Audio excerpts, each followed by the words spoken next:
Thanksgiving, a time for family, for gratitude, or so they say.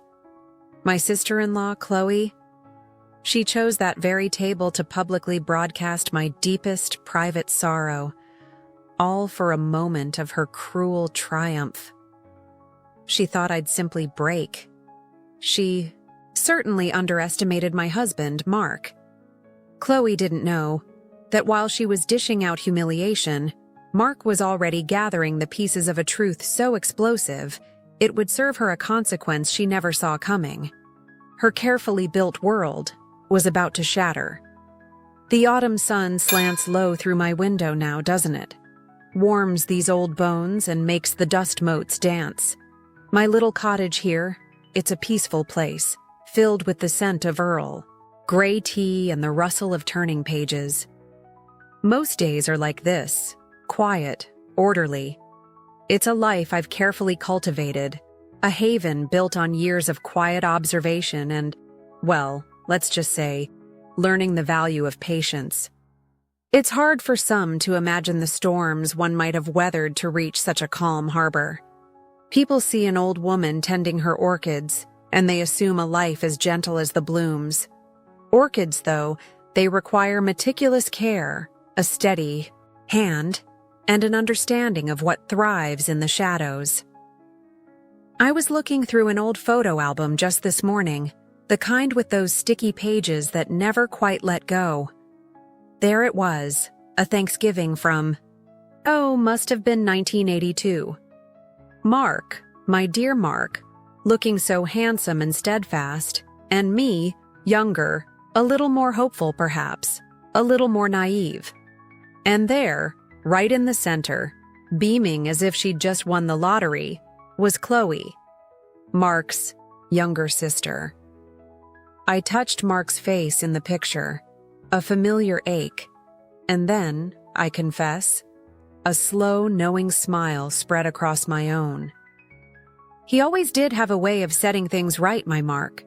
Not with noise and bluster, but with a quiet precision that could dismantle a problem piece by piece.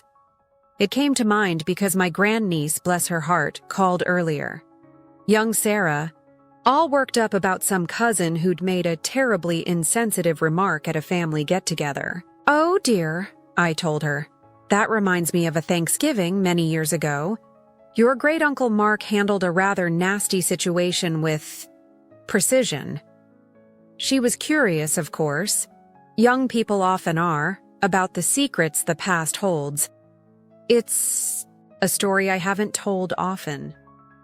Mark and we preferred to let some things rest, to find our peace without stirring old grievances.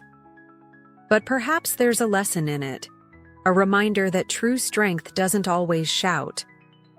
It was 1982. Mark and I had been married 5 wonderful years, building our life together in a modest little house on Elm Street. We were happy, deeply in love, and like many young couples, we were dreaming of starting a family. It was a private hope, a tender thing we nurtured between us. I worked then as a research assistant at the university library. I loved the quiet hum of the place, the scent of old paper and bindings, the meticulous work of tracing information, cross-referencing ancient manuscripts, finding the one crucial detail hidden in a mountain of text. It suited my nature, that careful, methodical sifting.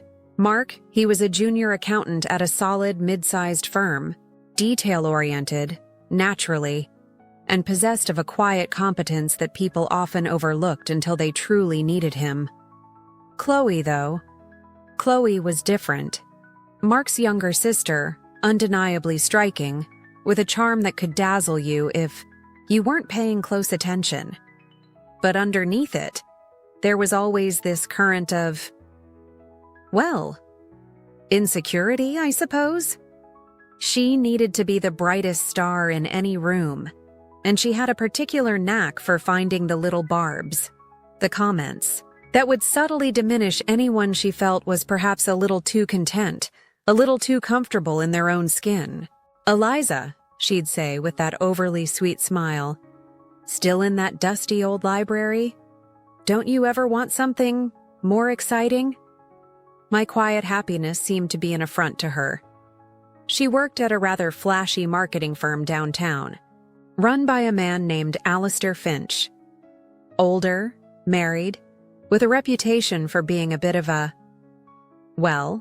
charmer himself. Chloe often spoke of her demanding job, the late nights, the very close relationship she had with Mr. Finch, who apparently relied on her immensely. She'd drop his name with a familiarity that always struck me as a little too practiced, a little too eager. Even then, I had a feeling, a librarian's instinct for the subtext, that not all was as it seemed. Mark, bless his heart, mostly tried to ignore Chloe's little digs. He was fiercely protective of me, but his way was to deflect, to change the subject, to create a buffer. He knew her games. The annual family Thanksgiving dinner, however, was always a bit of a minefield. Held at Mark and Chloe's parents' house, a traditional suburban home that always felt a little too warm, a little too full of unspoken tensions, Chloe invariably used it as her stage. We were trying, you see, trying for a baby. Month after month, the hope would rise, and then it would fall. It was a silent ache, a private grief we shared. We hadn't told many people, just our closest family, asking for their quiet support, not their speculation. Chloe knew, and she, in her infinite capacity for cruelty disguised as concern, was about to turn our private sorrow into a public spectacle. That Thanksgiving, the air was already thick with her self-importance, her tales of triumphs at the firm, her subtle put-downs. We just wanted to get through the day. Looking back, the signs were all there, weren't they? The carefully constructed facade, the desperate need for validation, the casual disregard for other people's feelings. It's often the quiet ones, the observers who see the cracks in the veneer long before the whole thing shatters. My work had taught me to look for patterns, for the inconsistencies between what was said and what was, and Chloe's life seemed increasingly full of them. But that year, at that Thanksgiving table, surrounded by family, I had no idea just how sharp her claws were, or how deep they would cut. We were vulnerable, Mark and I, in that raw, hopeful place of wanting a child, and Chloe always knew exactly where to strike. It's a peculiar kind of power, isn't it? The ability to wound with words? A power she wielded with an almost artistic cruelty. Do you believe quiet strength is often underestimated? Share your thoughts below. The aroma of roast turkey and spiced pumpkin pie usually filled me with a sense of warmth, of tradition. But that Thanksgiving, the air in my in-laws' dining room felt heavy, charged with an undercurrent I couldn't quite name but that made the hairs on the back of my neck prickle. Chloe had been particularly effervescent, flitting around, her laughter a little too loud, her compliments to her mother's cooking a little too effusive. Mark squeezed my hand under the table, a silent reassurance, but his jaw was tight. He knew his sister. He knew her tells. She was building up to something. The main course was cleared, dessert plates were being passed, and a momentary lull fell over the table. That was Chloe's cue. She leaned forward, her expression a careful mask of concern, her voice carrying clearly to every corner of the room. "Eliza, dear," she began, her tone dripping with false sympathy. "How are you holding up? I know how devastating it must be. All these years, and still no... Well, you know." She paused for dramatic effect, ensuring all eyes were on me. "We're all praying for you and Mark about the infertility." The word, infertility, landed like a physical blow, sharp and brutal, echoing in the sudden, stunned silence. My face burned. I could feel every gaze on me, a mixture of pity embarrassment, and morbid curiosity. My breath hitched. It was as if all the air had been sucked from the room. The clatter of a fork dropping somewhere nearby sounded like a gunshot. I wanted to disappear, to shrink into nothingness. The pain was a white-hot poker, searing through my carefully constructed composure. Our private struggle, our most vulnerable hope, laid bare for everyone's consumption, twisted into a spectacle by Chloe's malice. I felt Mark's hand cover mine, his grip like iron. I remember looking down at our intertwined fingers, focusing on that small point of contact to anchor myself. Instead of crumbling, instead of bursting into tears as I'm sure Chloe expected, something else took over. A strange, cold calm settled deep in my chest. I lifted my head and met her gaze. Her eyes held a triumphant gleam, the look of a predator who had successfully cornered her prey. I went pale, I know I did. And I felt my own hand tremble slightly as I reached for Mark's, but my voice, when I finally spoke, was low and steady, devoid of the tremor I felt inside. "Chloe," I said, my tone even, "that's a private matter and not for public discussion." I held her gaze, refusing to look away, refusing to give her the satisfaction of my tears. Mark's reaction was immediate. His voice, when he spoke, was quiet, but it cut through the strained silence like a whip. "Chloe," he said, his eyes like chips of ice. "That was cruel and entirely uncalled for. Apologize to Eliza, now." Chloe, of course, scoffed, her eyes wide with feigned innocence. "Oh, don't be so sensitive, Mark. I was just expressing concern. Can't a sister worry about her own brother and his wife?" Her father cleared his throat. Uncomfortably, her mother looked down at her plate. No one else dared to speak. The moment stretched, taut and ugly. The turkey suddenly tasted like ash. The festive cheer had curdled into a bitter, suffocating miasma. My in-laws mumbled something about dessert in the living room, desperate to escape the confrontation Chloe had engineered. As people began to awkwardly shuffle away from the table, Chloe shot me another victorious smirk as if to say, "See? I can say anything I want, and you can do nothing." She believed she had won, that she had successfully humiliated me and reasserted her dominance. Later, Mark would tell me he'd never been prouder of me than in that moment, when I'd faced her down with such dignity. But inside, I was a wreck.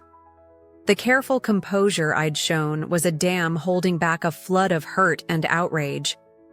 As we drove home that night, the silence in the car was thick with unspoken pain. The festive lights of the neighborhood blurred through my tears. Once inside our own home, the carefully constructed dam finally broke, and I sobbed in Mark's arms, the humiliation and the sheer unfairness of it all pouring out of me. Chloe hadn't just been insensitive. She'd been deliberately, strategically cruel. She had taken our most vulnerable point, our quiet struggle with infertility, and weaponized it to elevate herself, to make herself feel powerful by making me feel small. She had used a sacred family gathering as a stage for her malice.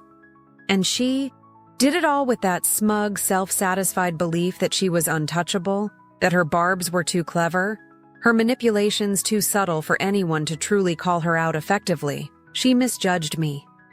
She saw my quiet nature as weakness, my politeness as passivity. She thought I was an easy target, someone who would simply absorb her cruelty and shrink away. And more importantly, she fundamentally misunderstood the depth of Mark's love for me and the lengths to which he would go to protect the sanctity of our life together. She saw him as just Eliza's quiet husband, not as the fiercely intelligent, methodical man he truly was. That night, amidst the tears and the shared pain, a different kind of resolve began to form, not just in me, but in Mark. Chloe had pushed too far. She had crossed a line from petty annoyance to outright emotional warfare. And we, in our quiet way, were about to strategize our own campaign. She had no idea what was coming. The betrayal cut deep. But they had no idea what I was capable of. Keep watching Revenge with Alex to see how the tables turned. The days following that disastrous Thanksgiving were heavy. The echo of Chloe's pronouncement, her smug, triumphant face, replayed in my mind. But beneath the hurt, a cold anger was solidifying. Mark was a rock. He didn't rage. He didn't make empty threats. Instead, he became quieter, more observant, his mind clearly working. "She won't get away with this, Eliza," he said one evening, his voice calm but firm as we sat in our small living room, the only light coming from the flickering Christmas lights we'd just strung up. "This isn't just about yesterday. It's about every cut, every sly remark, every time she's tried to make you feel less than. We stop it now, but we do it smart." And so, our own quiet investigation began. My librarian skills, my knack for observation, and meticulous record-keeping came into play. I started to consciously note down Chloe's little boasts, her increasingly expensive new clothes that seemed beyond her salary, the frequent late work meetings that often left her looking flushed and a little too bright-eyed. I recalled conversations where she'd mentioned her boss, Mr. Alistair Finch, with a degree of familiarity that, in hindsight, felt less professional and more intimate. She'd gush about how much he relied on her, how he understood her ambitions in a way no one else did. Small things, easily dismissed on their own, but when collected, they started to form a pattern. Mark, with his accountant's precision, approached it like a financial audit, looking for discrepancies and verifiable facts. He remembered Chloe mentioning specific client dinners on certain Tuesday and Thursday nights. He began discreetly to adjust his own schedule. A few times, he drove past her office building, a rather upscale glass tower downtown, around the supposed times of these late meetings. He observed her, not heading to a client dinner, but leaving with Mr. Finch, the two of them laughing a little too closely as they walked towards the city's more exclusive restaurant and hotel district. It was suspicious, but not yet proof. We were in the early 1980s, remember? No internet, no cell phone cameras in every pocket. Gathering information required patience, physical observation, and a bit of luck. Mark was methodical. He knew Mr. Finch's reputation around town. A man who enjoyed the finer things, including, it was rumored, the company of women other than his wife. Chloe, with her striking looks and ambition, fit a certain pattern. But we needed something undeniable. We weren't interested in rumors or petty gossip. We wanted irrefutable truth if we were to do anything. One blustery afternoon, Mark had a legitimate professional lunch meeting at a hotel restaurant not far from Chloe's office. And there, in a secluded booth, were Chloe and Mr. Finch, not discussing marketing strategies, but holding hands across the table, their heads close together, the intimacy between them palpable even from a distance. Mark said his blood ran cold. He managed to finish his lunch, his mind racing, acutely aware of them just a few tables away. This was more than just a close working relationship. The real turning point, the piece of evidence that solidified everything, came a few weeks later. Mark had learned that Mr. Finch drove a rather distinctive car, a dark green vintage Jaguar, a conspicuous vehicle even then. One evening, Mark was driving home, taking a slightly different route to avoid some road construction, when he spotted it. That unmistakable Jaguar, parked outside a rather nondescript, slightly seedy motel on the outskirts of town.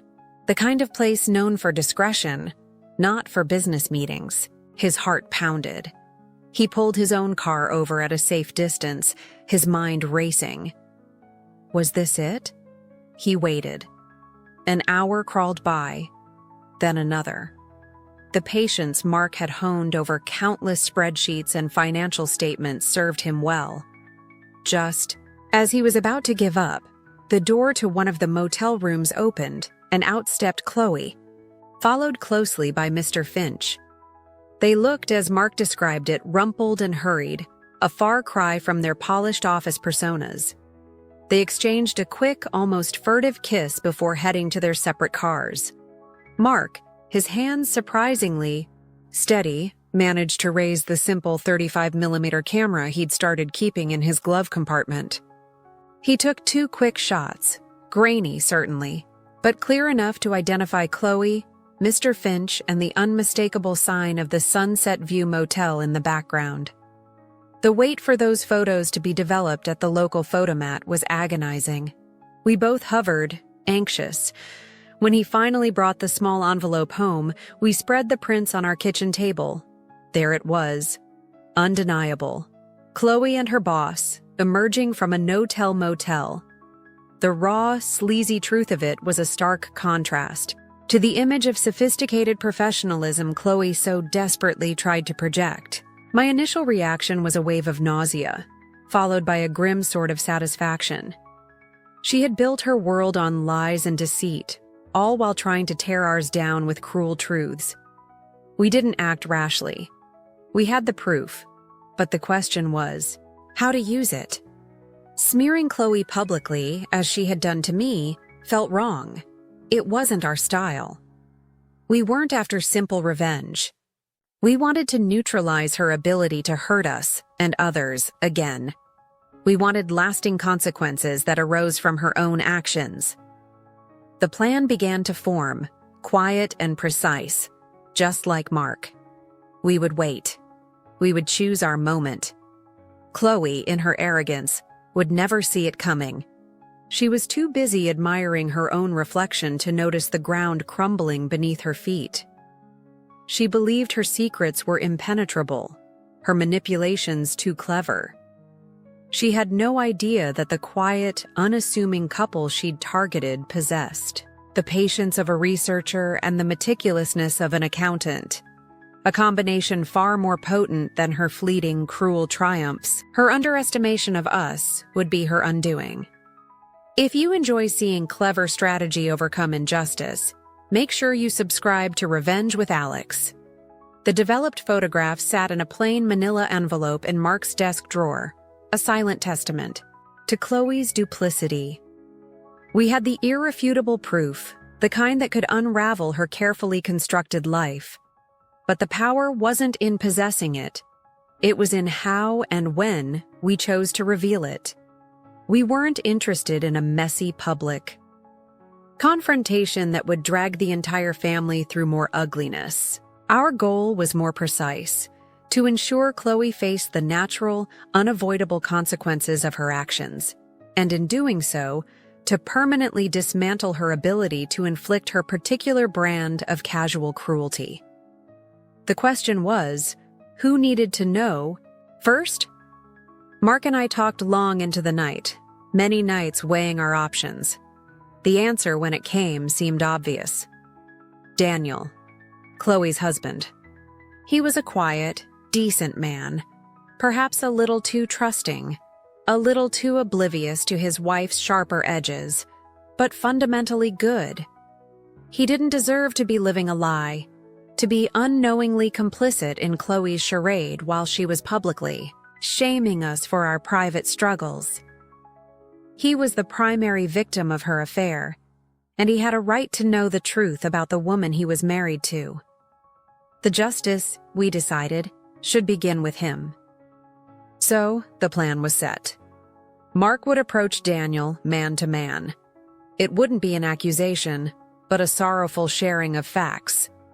We meticulously planned what Mark would say, how he would present the information calmly and with regret, emphasizing that our intention wasn't to cause pain, but to reveal a truth that Daniel deserved to know.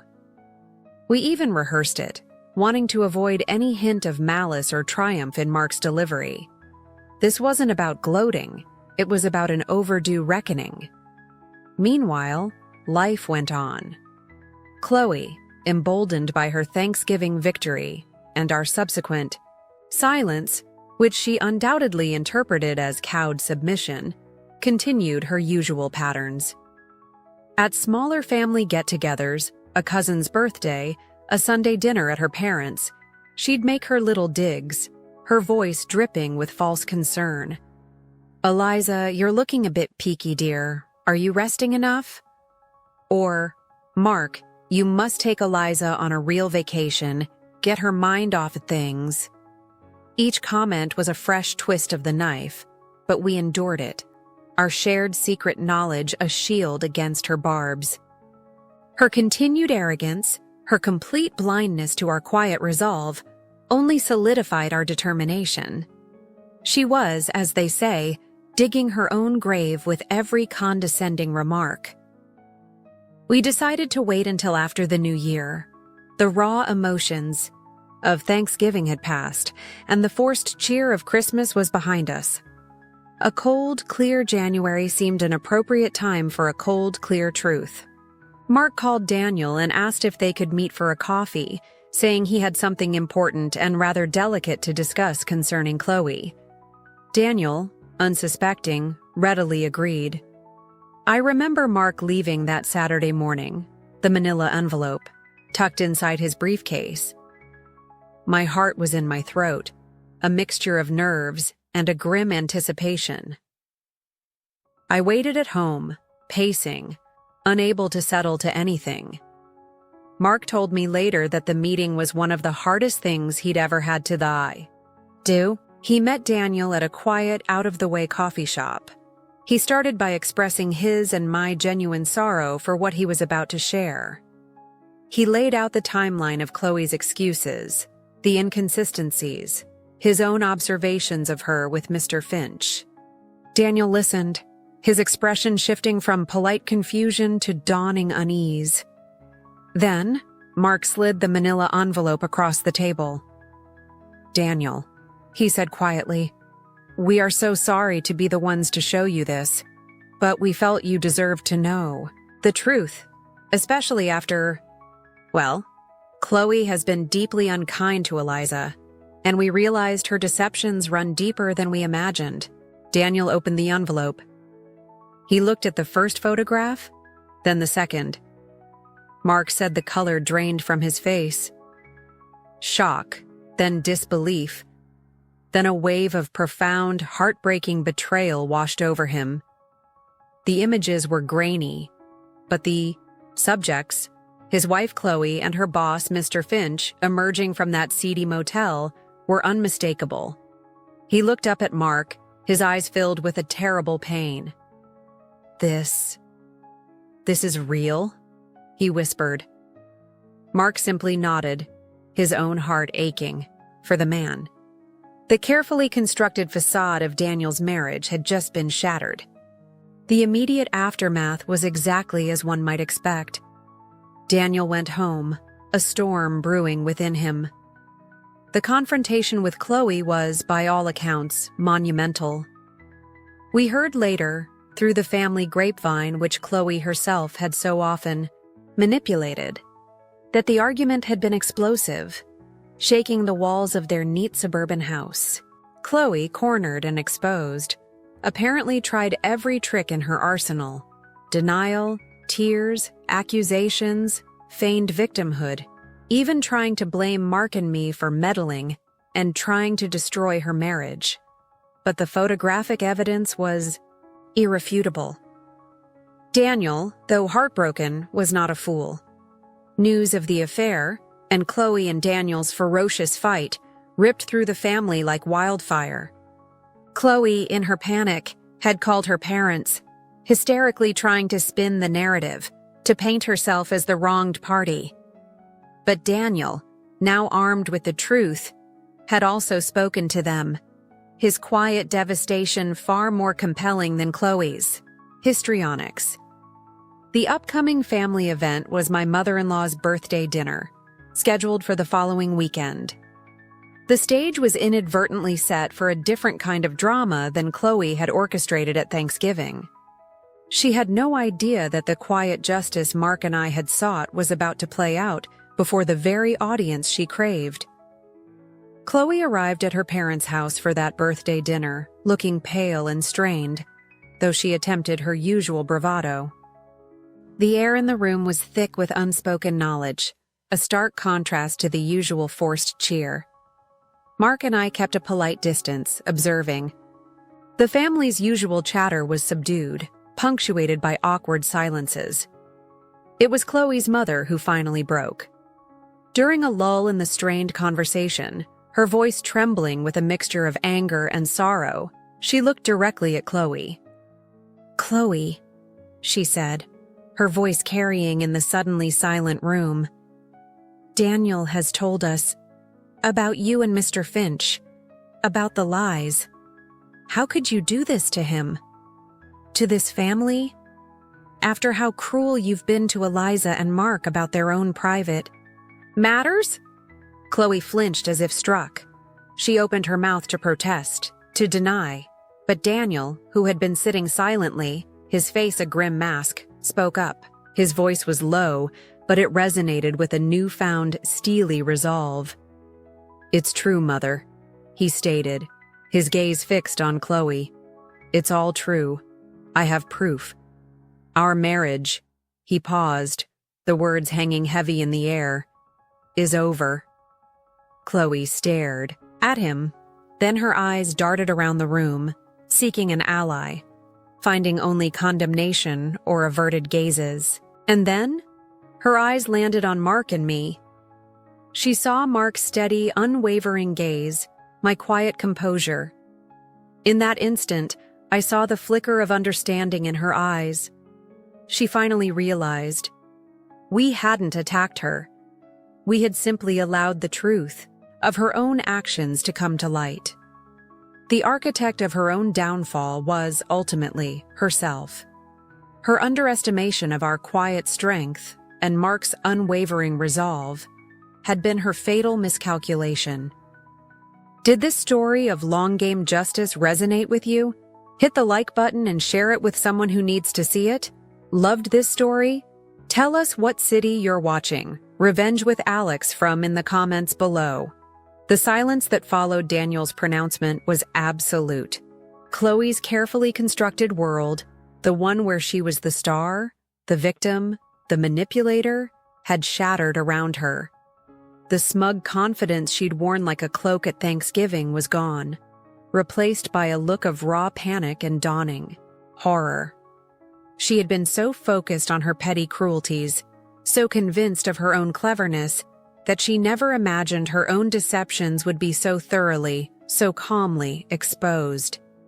Her downfall wasn't loud or explosive in that moment. It was the quiet, inevitable crumbling of a foundation built on lies. In the weeks and months that followed, the consequences for Chloe were swift and severe. Daniel, true to his word, filed for divorce immediately. The proceedings were, I heard, messy and humiliating for Chloe, as Daniel, no longer blinded by affection, refused to be manipulated further. The family, once so quick to be swayed by Chloe's charms or cowed by her moods, now saw her clearly.